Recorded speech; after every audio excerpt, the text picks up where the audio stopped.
Les amis, bonjour à tous, j'espère que vous allez bien. Une petite vidéo tactique pour revenir un petit peu sur tout ce qu'on entend aujourd'hui sur le PSG, c'est-à-dire que ça joue mal, Pochettino n'arrive pas à trouver la bonne tactique, etc. Quelque part, on est tous un petit peu coach, donc l'idée c'est d'essayer de voir avec vous ce qu'on pourrait éventuellement proposer comme tactique. Moi, personnellement, je pense que cette équipe, elle doit jouer en 3-5-2, un bon 3-5-2 des familles. D'ailleurs, c'est une formation qu'on retrouve de plus en plus dans les grands clubs aujourd'hui, qui est testée par de plus en plus de coachs actuellement. Donc je pense que c'est pas, si vous voulez, quelque chose qu'on doit balayer d'un revers de la main, quoi. C'est-à-dire qu'à un moment donné, il faut essayer les choses.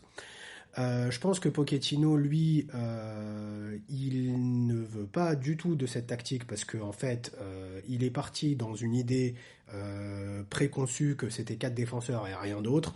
Moi, je pense qu'il se plante. Et je vais vous montrer pourquoi. Concrètement, les gars, ce qui se passe, c'est quoi?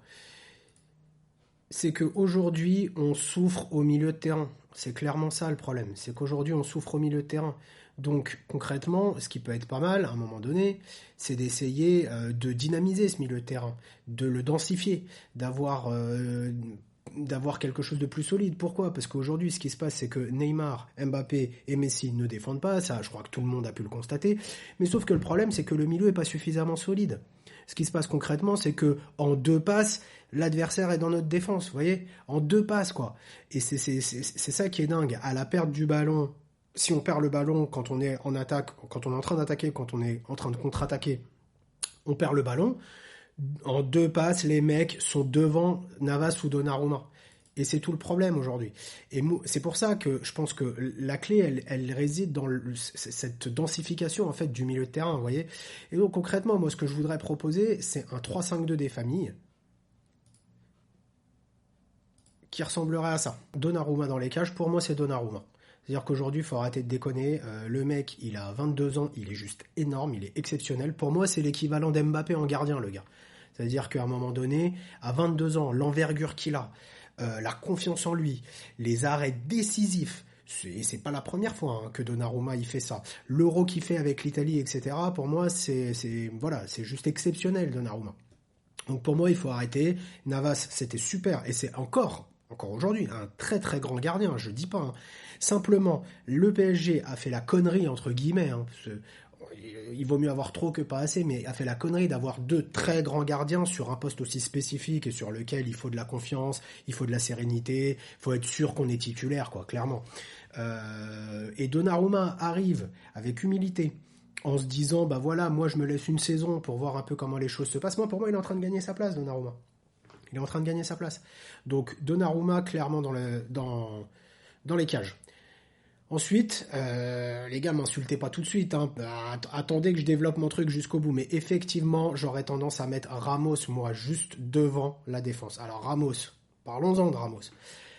Je dis, on met Ramos, mais si Ramos revient bien, clairement, là, c'est pas bien parti. Mais si vous voulez, dans l'idée, c'est la même chose. Dans la philosophie, c'est la même chose. C'est-à-dire que Ramos ou un autre, pour moi, c'est le 3-5-2 et la manière dont on fait vivre ce 3-5-2 qui va changer les choses. Le but, l'objectif pour moi, en fait, c'est de densifier encore une fois le milieu de terrain. Donc, idéalement, si on arrive à faire revenir Ramos, on met Ramos ici, là.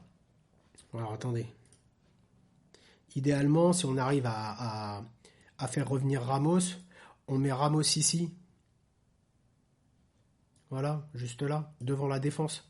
C'est-à-dire juste devant Donnarumma, dans un rôle, on va dire, de stopper, en fait. On lui demande pas de courir 50 km par match. On lui demande de bien rester devant la défense et de faire ce qu'il sait faire de mieux, c'est-à-dire défendre. C'est un très très grand défenseur, Ramos. Voilà, je vous apprends rien, les gars. Donc si jamais Ramos, si jamais il lui reste encore un petit peu de football, je peux vous garantir qu'il peut rendre des services, Ramos. Ramos devant Donnarumma, en stopper. Marquinhos qu'on écarte un petit peu, toujours dans un rôle de central, mais écarté. Et Kimpembe, bien sûr, ici et là. Voilà. Clairement, Ramos, Kimpembe, Marquinhos, pour moi, cette charnière, là, cette ligne de 3, elle est incroyable. C'est peut-être une des meilleures au monde. si les trois sont dans leur meilleure disposition et à leur top niveau. Devant, en défensif et en relayeur, je mets Gay, qui est quand même un milieu défensif. Hein. À un moment donné, tout le monde me dit Gay, c'est un milieu relayeur, Gay, il faut qu'il fasse du box-to-box. Gay, c'est un milieu défensif pour moi. Et il faudrait que Verratti joue dans ce qu'il sait faire de mieux, selon moi, c'est-à-dire le relais, un milieu relayeur, c'est-à-dire récupérer le ballon et le transmettre à la ligne d'attaque. Voilà, être à l'avant-dernière passe, avec Neymar en 10. Et bien sûr, Mbappé et Messi proches, avec cette ligne de 3 là. Ici, Mbappé, Messi, Neymar. Et Neymar qui distribue. Un coup Messi, un coup Mbappé. Et là, les mecs, ils peuvent combiner entre eux, si vous voulez. On est très proches les uns des autres. Ils sont très proches les uns des autres. Donc ils peuvent combiner, c'est pas un problème. Évidemment, Mendes, parce que pour moi, c'est Mendes et pas Bernat. Je vais vous dire pourquoi. Parce que si on a 3 défenseurs et qu'en phase donc défensive, ces mecs-là reviennent, Hakimi et Mendes y reviennent, on se retrouve à 5 et du coup, les défaillances de Mendes sur le plan défensif, elles se ressentent moins. Clairement, Mendes défensivement, moi je suis pas convaincu, c'est un peu trop frais, c'est pas assez expérimenté. Il est jeune Mendes, on va pas lui en vouloir, mais par contre il a du feu dans les jambes. Et dans ce rôle d'ailier, pour moi, à la percussion, ça peut vraiment faire mal. Ça peut vraiment faire mal si jamais Mbappé écarte un peu, qui combine avec Mendes en 1-2, que Mendes va au centre, ça peut vraiment faire mal. Donc Mendes, moi je le préfère à Bernat, clairement. Après, Hakimi, évidemment, si Mendes et Hakimi reviennent, on se retrouve avec une ligne de 5. Une ligne de 5 et on conserve, et on conserve malgré tout 3 milieux, les gars. Et ouais, on conserve malgré tout ces 3 milieux qui restent là, au cœur du jeu. Donc imaginez 2 secondes, et c'est ce que moi je pense qu'il faut faire pour moi, en phase défensive, ce qu'il faut faire, idéalement, si j'étais le coach du PSG, je le suis pas, et voilà, évidemment les gars, mais si j'étais coach du PSG, ce que je ferais, c'est que je jouerais en 3-5-2 comme ça, avec un milieu de terrain extrêmement dense. Regardez-moi ça. Là, on se retrouve avec 5 milieux de terrain. Hakimi, qui peut combiner là. Mendes aussi, qui peut combiner là. Neymar, qui peut jouer ici ou là. C'est quand même super. Et moi, idéalement, sur les phases défensives, ce que je ferais, c'est que je demanderais en fait, à un moment donné, les mecs, c'est des professionnels, donc il faut quand même qu'ils puissent comprendre ce que c'est qu'un plan tactique, un schéma tactique, et s'y tenir. Les gars, donc pour moi, ce qu'il faudra qu'ils fassent, c'est que quand on est acculé, quand on est en tout cas en phase défensive, c'est de demander, et je vais vous montrer un petit peu ce que ça donne. C'est de demander à Kimpembe de resserrer, de demander à Ramos de coulisser sur sa gauche, de demander à Marquinhos de passer ici devant la défense, de demander à Hakimi bien sûr de revenir, et d'ailleurs on va pas le mettre comme ça, on va plutôt le mettre comme ça, de demander à Hakimi ici de revenir, et de demander à Mendes de revenir. Voilà. Et en gros, ça nous donnerait, en phase défensive, un truc comme ça, quoi. Paf. Et là, on se retrouve sur les phases défensives avec plus 5 milieux, mais 5 défensifs. Et les 5 défensifs, on les a là. C'est-à-dire qu'à un moment donné, hop là. Et là, t'as plus de problème. Sachant que Gay, il est défensif. Sachant que Verratti peut éventuellement les gratter les ballons. On sait très bien qu'il est fort pour faire ça. Et du coup, t'as plus besoin de demander aux 3 de devant de défendre. Et tu peux les faire jouer ensemble. Neymar dans un rôle de numéro 10. Il faut absolument, en revanche, que Neymar comprenne que croquer le ballon, bouffer la balle et partir tout seul, arrêter comme il le fait, moi ça me rend dingue quand je le vois faire ça. Le mec prend la balle, il s'arrête, et ensuite il essaye de partir dribbler. Non mais c'est juste pas possible, quoi. C'est-à-dire qu'à un moment donné, pour moi, ça casse les actions, ça casse le jeu, il n'y a pas cette fluidité. Et c'est pour ça que sur, par exemple, le dernier match contre Bruges, Di Maria a apporté beaucoup plus de fluidité à l'équipe. Parce que Di Maria, il joue, si tu veux, il court, quoi. Il joue lancé, en fait. Il s'arrête pas. Il marque pas de pause quand il touche le ballon. Neymar, vous regarderez, c'est systématiquement ça. C'est je prends le ballon, je marque une pause et j'essaye de partir dans une chevauchée ou dans des dribbles. C'est juste, pour moi, absolument néfaste pour l'équipe. Et en fait, concrètement, ce qu'il faudrait, c'est demander absolument à Neymar d'arrêter ça, de fluidifier son jeu et de jouer à 1-2 touches de balle. 1-2 touches de balle. Faut que le ballon circule. Et on voit que quand le ballon circule, ils ont du ballon, ces mecs-là. Regardez-moi cette compo. On voit que quand le ballon circule, clairement, les mecs, le niveau, il augmente d'un coup. C'est incroyable. Voilà. Donc pour moi, il faut absolument revenir enfin, pas revenir, mais partir sur un 3-5-2. Il faut absolument partir sur un 3-5-2 avec 3 défenseurs, une ligne de 3 centraux, densifier le milieu en gardant des joueurs de ballon comme Verratti et Neymar, mais aussi des pistons avec Mendes et Hakimi et du défensif avec Gay et dans une moindre mesure Verratti selon qu'on est en attaque, que l'équipe attaque ou défend.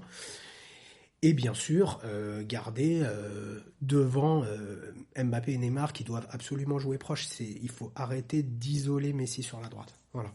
Donc, voilà ce que moi j'en pense. Je sais pas, dites-moi ce que vous en pensez vous. Je pense que c'est ce qui peut éventuellement permettre à Pochettino de répondre aux impératifs entre guillemets politiques du club, si toutefois il y en a, parce qu'en réalité on n'en sait rien les gars. Franchement, le truc de les Qataris, le soft power, mais en réalité on n'en sait rien. Personne ne sait quelle est la relation en réalité entre typiquement un Pochettino et le président Nasser Al-Khalifi. On ne sait pas. On ne sait pas quelle est la relation entre Pochettino et le président. A priori, des journalistes informés, enfin, en réalité, on n'en sait rien. Ils nous disent que ça se passerait plus tellement bien avec Leonardo, que oui, bien sûr, il y a les précédents avec Tuchel, avec Laurent Blanc, voire avec même Ancelotti, bien sûr. Des mecs qui sont pas c'est pas des truffes, quoi. Ça reste des bons coachs, même Laurent Blanc. Il y en a encore beaucoup qui aujourd'hui pensent que le meilleur PSG sous l'ère QSI, c'est le PSG de Laurent Blanc. Parce que ça jouait, parce que Laurent Blanc, il a mis en place un 11 type, et il avait des remplaçants. On savait qui remplaçait qui. On pouvait même quasiment dire à peu près quand dans le match il allait faire ces changements. C'était certes prévisible, mais par contre, du coup, en réalité, la conséquence de ça, c'est que c'est extrêmement bien huilé. Voilà, et c'est ce qui manque aujourd'hui, c'est jamais la même équipe. Voilà. Donc moi, je pense qu'il faut qu'il trouve un système où il puisse tirer la quintessence de cet effectif qui est quand même incroyable. Je veux dire, mais comment est-ce qu'on peut se plaindre d'avoir Messi, Mbappé, Ramos, Marquinhos, Hakimi, Verratti, Di Maria, Neymar?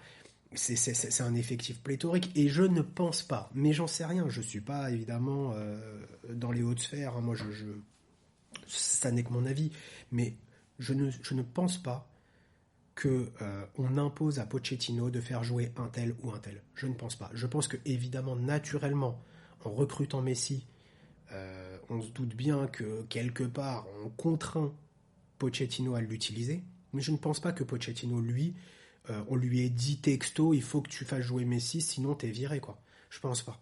Je pense qu'effectivement, voilà, quand on a Neymar, Messi et Mbappé, je pense que la grandeur d'un coach, c'est d'arriver à trouver le système pour les faire jouer ensemble. C'est justement là que tu vois que, finalement, je dirais les capacités du coach. C'est quand il arrive à faire jouer ces 3 joueurs-là ensemble. Donc pour moi, c'est un faux problème. Alors après, bien sûr, on a le précédent Tourelle. Tourelle quitte le PSG, il réussit. Ancelotti quitte le PSG, gagne la Ligue des Champions, à la décima. Donc, bien sûr qu'il y a des précédents. Je ne dis pas que tout est parfait. Je dis juste que quand tu fais venir un coach comme Pochettino avec un tel effectif, je pense que naturellement, il y a des impératifs que Pochettino se doit de respecter, mais je ne suis pas certain qu'on lui mette le couteau sous la gorge, texto, en lui disant un tel y joue pas. C'est pas vrai. Je pense aussi qu'il faut se débarrasser d'un certain nombre d'indésirables. Je pense que c'est un groupe qui vit bien en plus, et d'ailleurs plusieurs joueurs l'ont déjà dit. Il faut se débarrasser d'un certain nombre d'indésirables. Voilà. C'est simple, hein. Je vais vous le dire tout de suite. Hein. Kehrer, Kurzawa, Rafinha, Draxler, Herrera, Icardi. C'est beaucoup. C'est beaucoup, les gars. Donc voilà. J'espère que cette petite vidéo vous a plu. J'essaierai effectivement de temps en temps de faire des petits décryptages techniques ou juste essayer de donner mon avis, mais plus sur la tactique. Moi, c'est vraiment quelque chose qui m'intéresse, de essayer de me mettre à la place d'un coach, même si j'en suis pas un, et loin de là. Hein. J'ai aucune prétention à essayer je me prends pas pour quelqu'un d'autre, je me prends pas pour un coach. J'essaie juste effectivement de manière assez humble me dire si moi j'avais été à la place de Pochettino, comment est-ce que j'aurais fait, comment est-ce que j'aurais essayé de construire cet effectif, etc. Voilà, écoutez, j'espère que cette vidéo vous a plu. On se retrouve très bientôt. Ciao.